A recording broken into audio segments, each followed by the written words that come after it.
Hey guys, well today we're going to go through the Jagdpanzer E100, the tank destroyer, the German tank destroyer. When you look at the profile of this thing, it's awesome, except for this lower front plate. You've got to be careful, that's where you could get penned. And hopefully we're going to run through some details relating to this. It's going to help you guys work this tank or work towards it.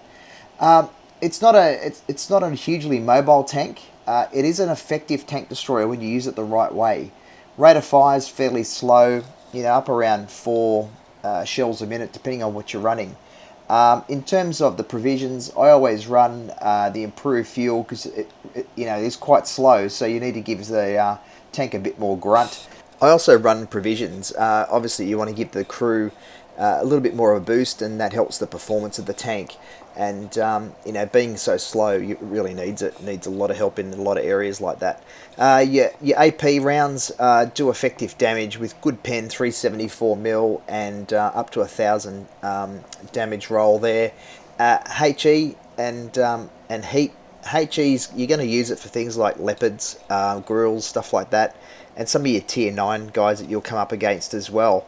Looking at the side profile, don't forget the side is wafer thin, but they are big angles on them. I love these German tanks where you can actually really do a lot of side scraping with it. You're going to do a lot of side scraping in this tank, so learn how to do that. It's really, really important. In terms of the equipment rollout, you've got, obviously high caliber is what I like to run. Just gives the shell and also the supercharged shell and V-stab. The reason I run the V-stab is obviously it gives you a little bit better aim time and also doesn't run too much on the bloom.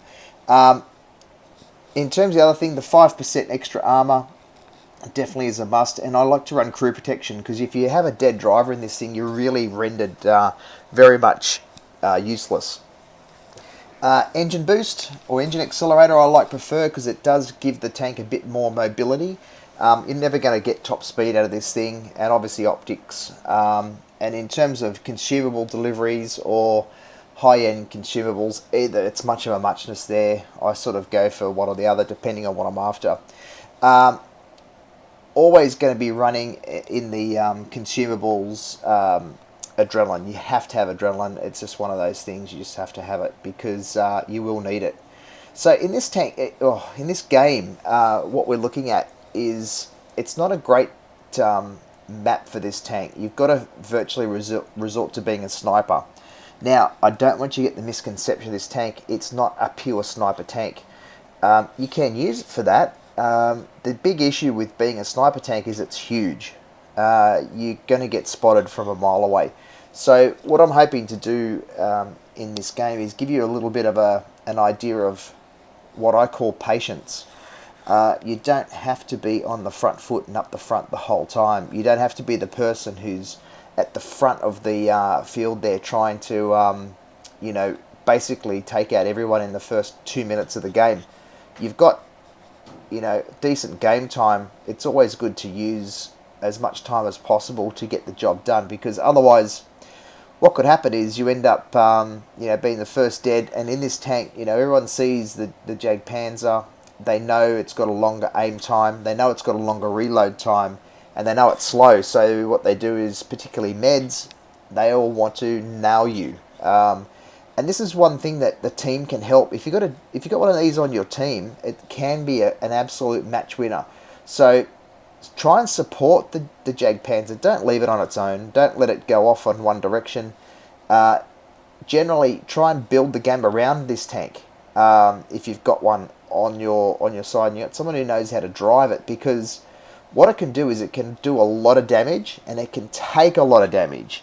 So you've got a situation where one of these can actually stand up and bully a FV 215B 183 for instance, and bounce it using it correctly. And I'm going to show you how I do that in this tank. So I absolutely love this. It's one of my favorite tier 10 tanks. I don't know why.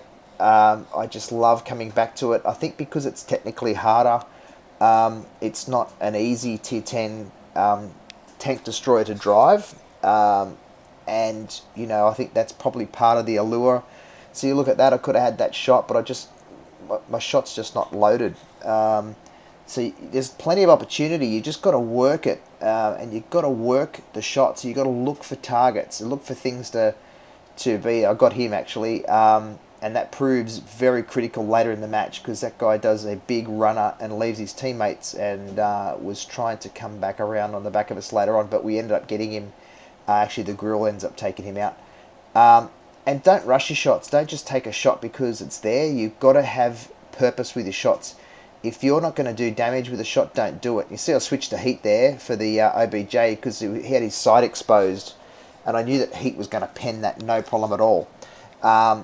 And I could have easily used HE actually as well, but obviously on the fly you sometimes make poor decisions. Now here we're three tanks left there, 4 tanks left. Theoretically they got the upper hand. And what happens here is I've got to be so patient. But you notice I'm down in a dip. Now this is a really good one to show you with this tank. I'm covering that lower front plate. Remember the one I talked about before? I think it's about 150 millimeters. Any of these guys here, even that JpzE100, he can pen that no problems. He's going to do massive damage. He can do also knock out some modules down there, and I'm just got to be patient. This OBJ, he's trying to get a shot at me. I switched to again heat, and I just drilled him. And yeah, I took a shot, but because I've kept those hit points up my sleeve, we're now back to even here. And this OBJ's just turned his back on me. I've got no speed. You see here, any kind of undulation, any kind of hill here, I've got no speed. But this waffle tractor does a great job, and you're not going to believe this bounce that happens right here. And I probably rushed this shot a bit too much because I didn't want to take another hit. But what it did was it distracted the waffle tractor. The OBJ for the waffle tractor to have a shot on him. So we still contributed to that. And that's the thing with this tank is most people see it and they're fearful. We ended up taking the win here. That last tank, I think it was an E50M. He was taken out by the other guys. He proved to be quite prickly in the end, and he could have caused some danger to us, but we ended up winning the match. And if you have a look at it, I think we do about 2,500 roll with damage there, about 2.6, and that grill did an awesome job with a 3.9. So he had a great game too. But you can see it's just not mobile. It's just not a mobile tank. And that's what you've got to be careful of. Now in this game here, I play it a lot more aggressively. And you can see I've asked everyone to go right because obviously I want to use the corridors here with the train lines.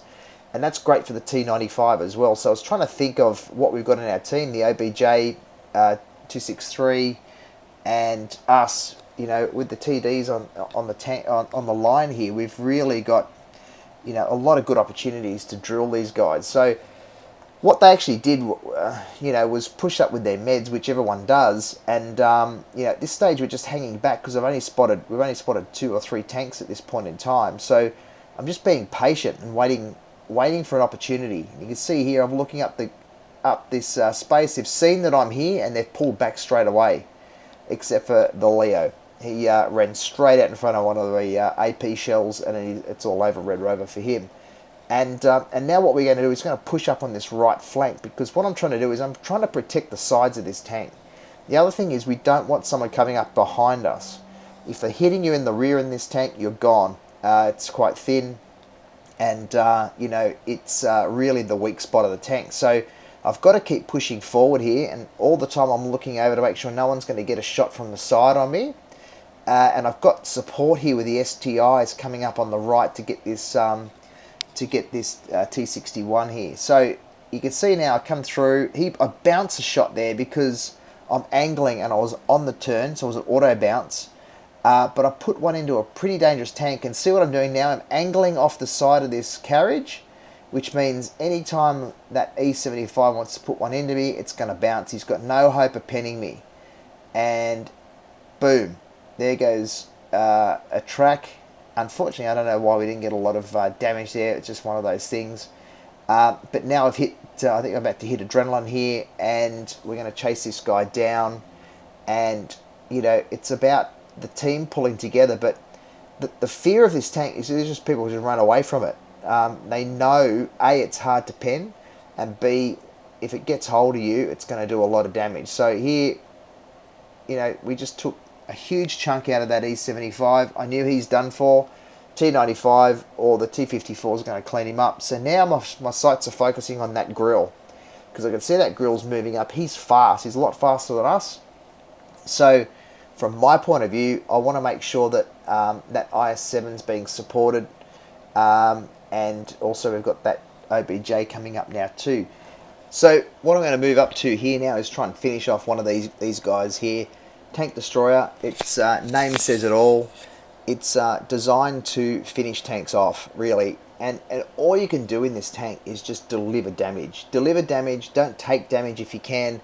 And it's really a major support tank for all the other players in the game.